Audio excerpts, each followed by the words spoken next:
Good morning students.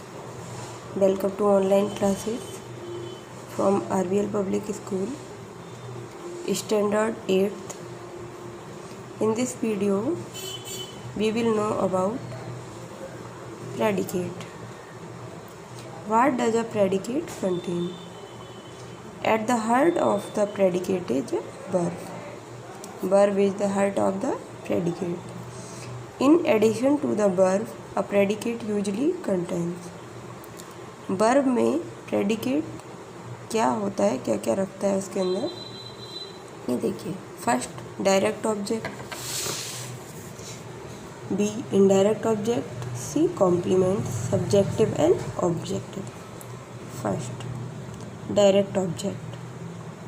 A direct object is a noun और pronoun that is receiver of the action. Direct object noun या pronoun होता है जो कि action को रिसीव करता है. ठीक है, देखिए example. Vishal collects stamps. Stamps noun. Okay, so this is direct object. It answer the question whom और what. ये किसके आंसर देता है, whom और what के, in relation to the subject transitive verb combination. Question देखिए, what did Vishal collect stamps. So इस तरह से भी इसको पहचान सकते हैं. Uncle loved me. Me pronoun which is always in objective case. Okay, me pronoun है जो कि ऑब्जेक्टिव केस की प्रोनाउन है. तो this is direct object.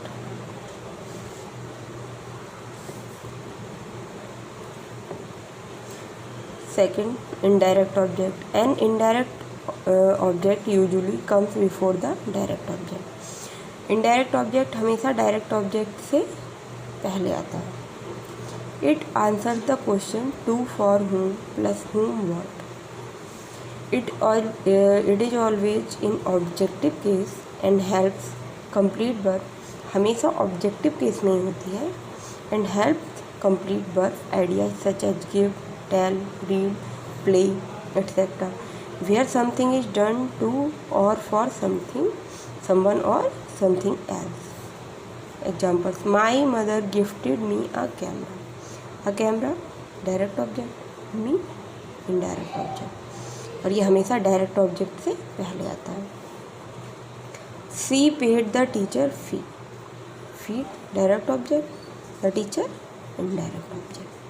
Indirect object हमेशा नाउन या प्रोनाउन ही होते हैं. ऐसे कह सकते हैं कि जो लिविंग थिंग्स होती हैं वो इनडायरेक्ट ऑब्जेक्ट होती हैं. इनडायरेक्ट ऑब्जेक्ट कोई भी हो सकता है, नाउन और प्रोनाउन, बट इनडायरेक्ट ऑब्जेक्ट हमेशा लिविंग थिंग्स ही होती हैं. C subjective complement. The subjective complement just complete the subject. Subjective complement हमेशा कंप्लीट को सब्जेक्ट को कंप्लीट करता है. It may be a noun, noun equivalent और एडजेक्टिव. नाउन हो सकता है, नाउन इक्विवेलेंट और एडजेक्टिव हो सकता है. एग्जांपल देखिए, Sachin is a player. Player noun है, ओके, लेकिन ये किसको कंप्लीट कर रहा है, सब्जेक्ट को. ओके, तो ये सब्जेक्टिव कॉम्प्लीमेंट है. Sachin is intelligent. Intelligent adjective है और ये सब्जेक्ट को कंप्लीट कर रहा है, so it is subjective complement. Sachin seem the best boy, ये भी एडजेक्टिव है. Okay, second objective complement. The objective complement may be a noun, noun equivalent और an adjective complete the direct object. Objective complement जो होते हैं वो object को complete करते हैं. ये भी नाउन या प्रोनाउन हो सकते हैं और एडजेक्टिव भी हो सकता है. An adjective complement is usually placed only after the direct object. और ऑब्जेक्टिव कॉम्प्लीमेंट जो है वो डायरेक्ट ऑब्जेक्ट के बाद यूज होता है, हमेशा प्लेस होता है.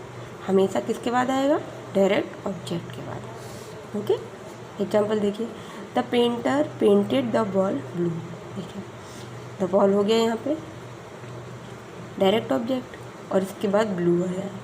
ओके, तो ये ऑब्जेक्टिव कॉम्प्लीमेंट है जो कि हमेशा डायरेक्ट ऑब्जेक्ट के बाद आता है। सेकंड, सी मेड हरीश हैप्पी। ओके, दे इलेक्टेड अनिल प्रेसिडेंट। तो ये हमेशा डायरेक्ट ऑब्जेक्ट के बाद आएंगे, तो ये क्या होंगे? Objective complement. Okay student, so revise this.